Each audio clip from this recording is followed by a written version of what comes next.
Hey y'all, welcome back. If you're new here, my name is Morgan and we do all things spooky here, but for this entire month, every single day, we are just reading stories that you guys have sent in to me.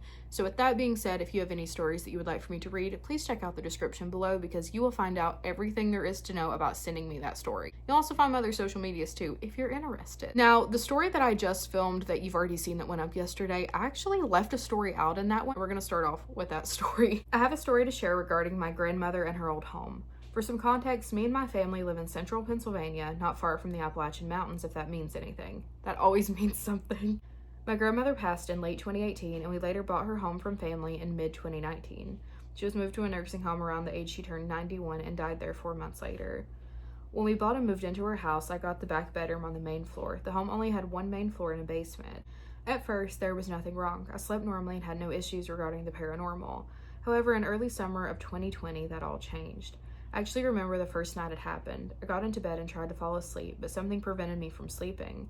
I was a lot younger at the time, and I know kids have big imaginations, but I know that I felt and saw all of this. I looked around and at first saw nothing, but when I looked at my closet, I saw this figure. It looked like a tall, dark shadow in the corner of my closet. I couldn't sleep. I felt like it was constantly staring at me and might even attack if I looked away. I stayed up all night and didn't look away until the sunlight filled my room and revealed an empty closet. That feeling went away. Over the next few months, I could feel his presence at night. It wasn't nearly as bad as the first time, although I still felt a small feeling of danger in his presence. Then about 2 months later, I had a nightmare. It was short and felt like just one single image of the shadow man standing over my bed holding a knife, staring down at me. I woke up and ran to my parents' room and explained what happened. Obviously, they didn't believe me. I get how it sounds, though. A kid is scared of the dark and makes up a scary shadow in his imagination. My stepmother searched my room with me and found nothing but a few shirts hanging on an old storage shelf in that closet. But I know what I saw, and I know it was real. Over the next 2 years we lived in that house, I would often get the same nightmare. I still feel his presence at night, and the sense of danger grew stronger. It got so intense that I would occasionally feel his presence during the day, although I could never actually see him anywhere. After those 2 years, we eventually moved to another house about 20 minutes down the highway. The first night in my new room, I swear I saw him in the corner of my room. I didn't get any sleep that first night and ended up getting up and looking around my room. I found nothing. However, after that, I never saw him again. I don't know what that man was, but I know it was some sort of negative spirit. No one ever died in my grandmother's house to my knowledge, and the house was only about 60 years old. Thank you for reading. I do have another story regarding this house and a few other stories as well. Let me know if you'd like to hear those. Yes. Yeah, this is what I always say because I talk about shadow figures a lot, and here's the thing. Typically, when you see a shadow person, they're very benign, but sometimes they're not, and in those rare circumstances, it's really important to get rid of them because it can escalate to poltergeist-type activity. And if you're dreaming about an entity in the house and you're dreaming about it coming really close to harming you, it doesn't need to be there, and that's when I would recommend doing cleansings and banishments to get it out of your space, because you shouldn't have to be scared to be in your own space. You know what I mean?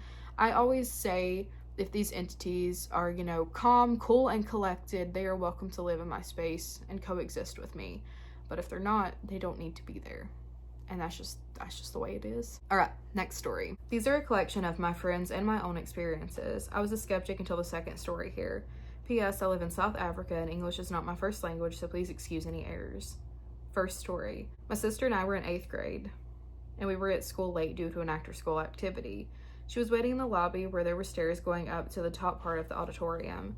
She was sitting on those stairs when she heard something coming from down the auditorium stairs. She got up and turned around to see who it was, and there was no one there, but she had a terrible feeling. After that day, she wouldn't go into the lobby alone at day, and not at all at night. Second story. I just moved in with my ex, Elle, who was home alone. For a bit of layout, there was a downstairs area where we slept and an upstairs area with a porch that held the living room and kitchen. I was home alone and went upstairs after waking up to make some coffee. When I got upstairs, I looked through the glass door and saw a girl standing in the hallway staring at me. I turned and left, pretending nothing happened. This was my first experience. I thought I hallucinated until that night Elle and I were watching a movie and we heard footsteps in the living room. We rushed upstairs, afraid that there was an intruder, but when we got there, the safety gate and glass door were still closed and locked and no one was upstairs. Third story. Same house as before, my ex Elle and his brother B were having a normal night. This was before I moved in. They went to bed and B woke up at 2 a.m. to see this mini fridge open. He jokingly and half asleep said, "Ghosty, you can get a drink out, but for fuck's sake, close that fridge. Electricity ain't cheap." Babe? Are you okay? Okay. And fell back asleep. He woke up the next morning with a dart right next to his head and his fridge closed. The last story. My high school was built right next to a haunted hospital. I was in 9th grade when my friend group decided to explore this hospital after school as we all got picked up late. There was 4 of us, me, my sister, and our 2 guy friends. We'll call them P and K. As soon as we got inside, P and my sister left to one side while K and I were looking around the lobby. Nothing happened until we all got to the baby room on the 3rd or 4th floor. We were standing near the stairs talking about heading back to school when we all heard this distinct sound of a wheel of an IV stand on the floor. We looked up and saw a girl who looked to be in her mid-20s standing in the middle of the hallway staring. We all froze staring back. We snapped out of it and ran out of there all the way back to the school. While running down the stairs, I heard a female voice in my ear asking me where her baby is. Oh no. No. Those were terrifying. Why did each one of those stories get scarier? Like, it was like scary. Oh, this is definitely top tier scary. All right, next story. Hi, Morgan and Eric and all the beds. I wanted to start off by saying I love your videos. I found you in 2020 when I was getting into Appalachian lore, and I've got to say I haven't left. Yay! Though I sent these stories in a while ago, I didn't add YouTube, and I've migrated to watching your videos on YouTube more since then, so I'm not sure if it's been read. There's also been some... Pete, don't go under the tripod. You're going to knock it over. Come on, be easy. There's also been some new stuff that's come up, so I thought it would be a good opportunity to rewrite them. I also have so many more stories, so this is super long. I know you don't like reading out certain area names, but the area and its history plays a huge role in understanding some of the things that occurred here. So I will read the names here. I've gotten a bit better than that. I'm always so on edge about like revealing something that someone did not want revealed, because there was one story I got. It was a small town in Kentucky, and they specifically in the email were like, hey, people in this town are really rude about spooky stuff, and it's a small town, they'll know it's me, please don't do that, because it'll get me, like, everyone will know it's me. And I've been like so on edge about sharing stuff since then, but I'm trying to do better. In the mid-18th century, the British brought Indian indentured laborers into the country to work in sugarcane plantations, mines, and railways. You'll most often hear about those who worked in the sugarcane plantations. One such plantation then went on to become one of the main Indian areas during the 1913 Land Act, which was only repealed in 1991. So when my dad was 8, he's 51 now, his mom, sister, and himself moved into what would be our first home. They were also the first owners. I tried not to mention the area here, but the name of the road was Fieldberry. I also found out that thousands of these laborers lost their lives in these fields or had self-deleted, many being little kids. We don't live in that house or in the area anymore. I'm also Hindu for context, so we believe in reincarnation and spirits and all that stuff. We also have certain days of the year where we pray to our loved ones who have passed, and we leave some of their favorite foods as the veil is meant to be super thin. All this will be relevant coming up. So now let's get into some actual stories. Story number 1. My mom and I were the last 2 to finish breakfast one day, so we were just sitting and talking about random things, and I watched a lot of Shane and Ryan, so we were talking about Annabelle, as they had visited the doll close to when this conversation happened. My mom then asked if anything spooky had ever happened to me. She could stop pretending it didn't happen now because I was older. I then brought up something that she had brushed off when I was younger. My parents' room and my room used to be next to each other, and they joined them with a door way broken into the shared wall so they could check on me when I was younger, then my brother later on. One day I was struggling to fall asleep and my eyes were closed and I was facing away from the sliding door when I felt something playing with my hair. I thought it was my mother because she often did that, but when I turned around she wasn't there. It would have been impossible anyways because she would have to have jumped over my brother's bed to get there, but I asked her anyways and she said she didn't. She said I was probably dreaming. It also couldn't have been my brother because he was quite small and couldn't have been able to reach my bed from his own. When I told her this, she got a bit weird and told me that the new owners actually reached out to them to ask if anything weird had happened because the woman's blanket kept getting pulled off of her at night. She also said her hair kept getting pulled. I got shivers. I never felt unsafe in that house either. If there was a presence, we assumed it was more maternal than anything. Another reason we think this is because when my parents got married, they didn't plan on having kids right away, but my mom got pregnant with me literally 2 months after being married. The new owners were in a similar situation. My parents think it's the spirit of a mother who may have lost her child. Apparently they were so creeped out by other stuff that when this happened, they moved out. I actually did read that story on TikTok. Story number 2. In the same house, I apparently had an imaginary friend named Sad Boy who would do bad things like drop things. My parents assumed it was me, but I'd always blamed Sad Boy. I had no recollection of this happening or Sad Boy at all. It could be because I'm 20 now, but I still remember things from when I was 3. I have good long-term memory, so I don't understand why I don't remember. My brother also had seen a man and his dog in our prayer room while watching TV one day, but when he looked back, the man was gone. He told me this story the other day, which is what prompted me to send you this email. Story number 3. Another weird thing that happened with my brother was that one day he randomly asked my parents who the man was in the corner of the room on the day that he was being born. My grandfather had passed literally less than 2 months before my mom gave birth and was so excited, waiting for my brother because my mother was his baby. I also remember not wanting to give him a goodbye kiss on the cheek anymore because he had food in his beard one day. And the one day I decided to kiss his cheek again was the last day before he passed. We were talking about this one day and my brother goes, "Didn't he call you?" Insert nickname here. We all just stared at him because there's no way he would have known that. About 2 weeks ago was also one of those thin veil periods where we do the prayer for our dead loved ones. There's also a week or so where you can do a prayer. One day when my dad was cleaning up a bit and my mom was making breakfast, we found a feather in the house and we took it to her saying, "I haven't seen one of those in a long time." I was telling my mom one day that it's probably because the veil's thin, because we believe feathers are our deceased loved ones visiting us, and a chill ran through me. Bear in mind, it's so hot here right now. The lowest temperature that week was probably 30 degrees Celsius. Story number 4. My dad often has weird dreams with meanings of like predictions in them. Sometimes we giggle at them, but in most cases he's onto something. In one of these dreams, he was traveling for work, as he often does, and a chubby little girl being carried by a woman kept calling him dad. He thought she was cute and spoke to the woman who had to tell the baby that he was not in fact her dad. The lady then tells him that this was his child, but she used to be a little boy. This was a few months after our beloved family dog passed away from a long and painful battle with a heart murmur. We laughed because yes, he was quite chubby, much like the little girl. My dad said he thinks he's coming back to us as a little girl. I thought it was just him coping because the loss devastated our family like nothing else. Even our other dog became slightly depressed and searched for him around the yard. This conversation eventually fizzled out, but a couple months later, we got a husky.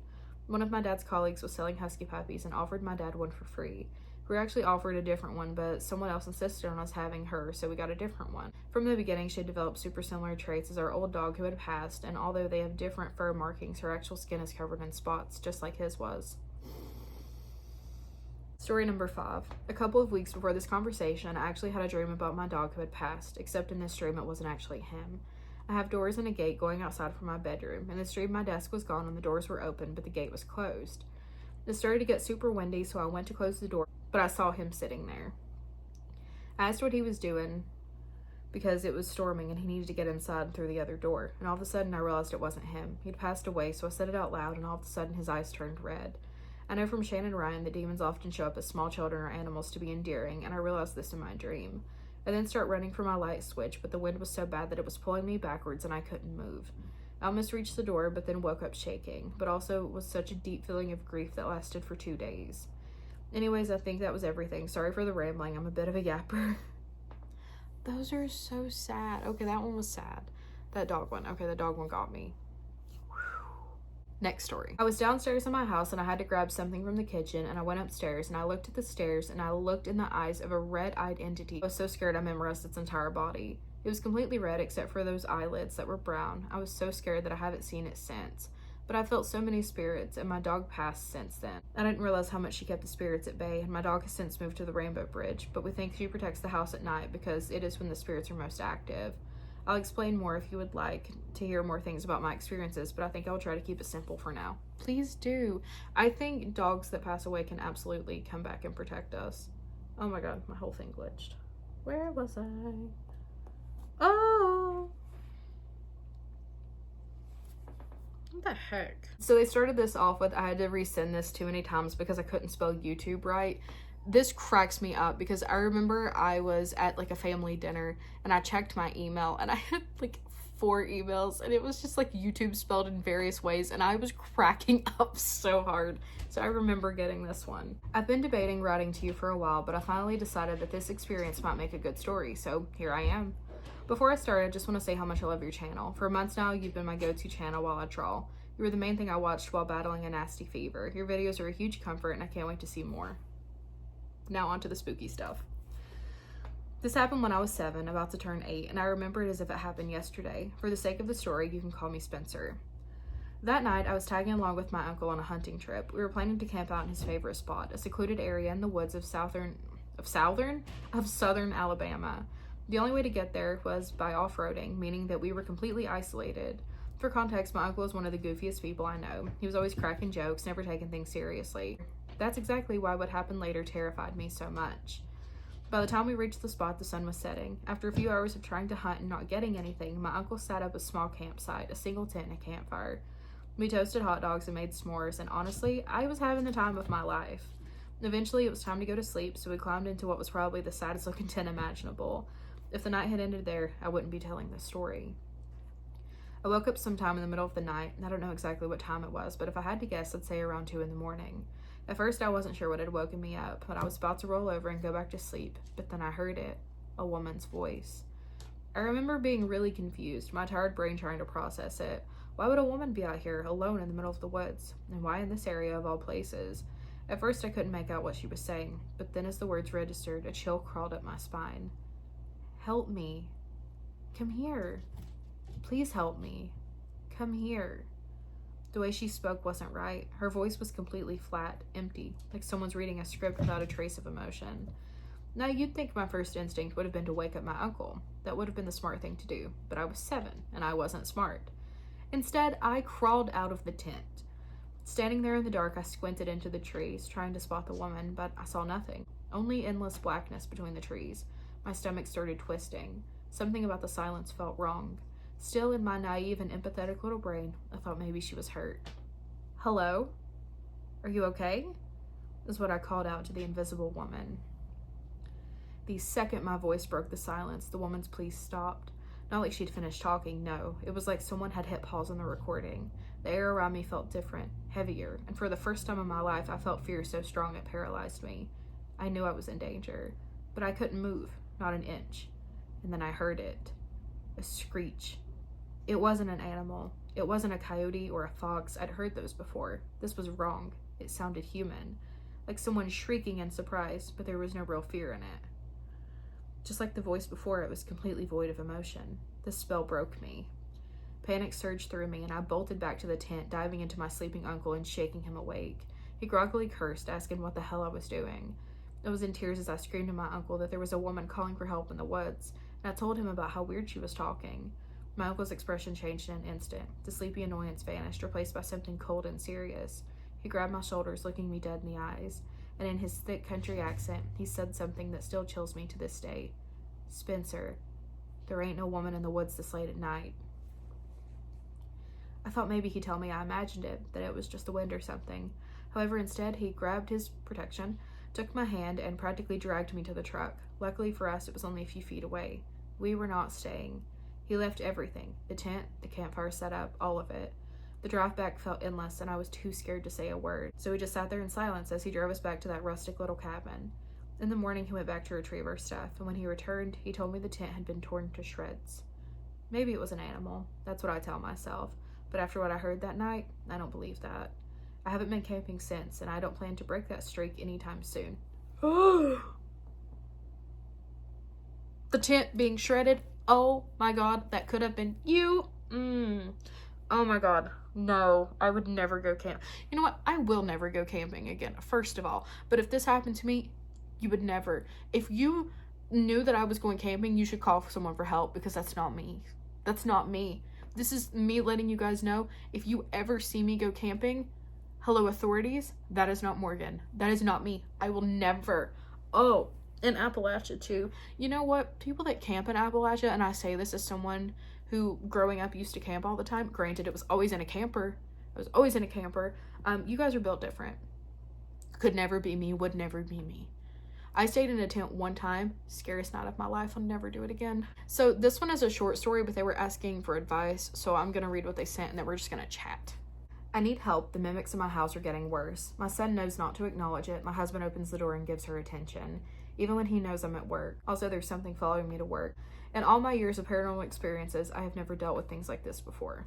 So when it comes to mimics, and I had one torment me for years, the only thing that helped me get rid of it was a cord cutting ritual. That is all that helped me. And I recommend after you do that, do a banishment as well, because if you don't, it's just gonna pop right to the next person. It literally did that with me. I did a cord cutting ritual on it. It popped over to my husband. He did it. It popped over to my dad the next time he was at my house because he was the next person unfortunate enough to be around me. So banish it after you cut it loose as well. So it should go cleansing, banishment, cord cutting ritual, banishment, cleansing is the way that I would do it. With your husband acknowledging it, that's not good. It's feeding it, but I mean, sometimes you just can't stop people. So that is what I recommend, and that's what I did. My dad's kind of the same way. That man has had so many paranormal experiences, but he is not a believer. But he will acknowledge stuff, and then just like, he won't listen to you when you say not to do it. So if your husband's like that too, I would recommend just taking it up for yourself and just doing that cord cutting ritual on behalf of him, because yeah. But I hope things get better. Please keep me updated, and yeah, if you do that, let me know how it goes. I need to do a whole video. I've done one on cleansings and spiritually locking phone screens. I need to do one on the cord cutting ritual. I feel really weird showing my practice like that.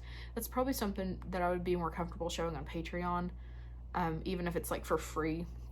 But yeah, we'll see about that. But that is all for today. Thank you guys so much for hanging out with me, and I will see you tomorrow. Bye.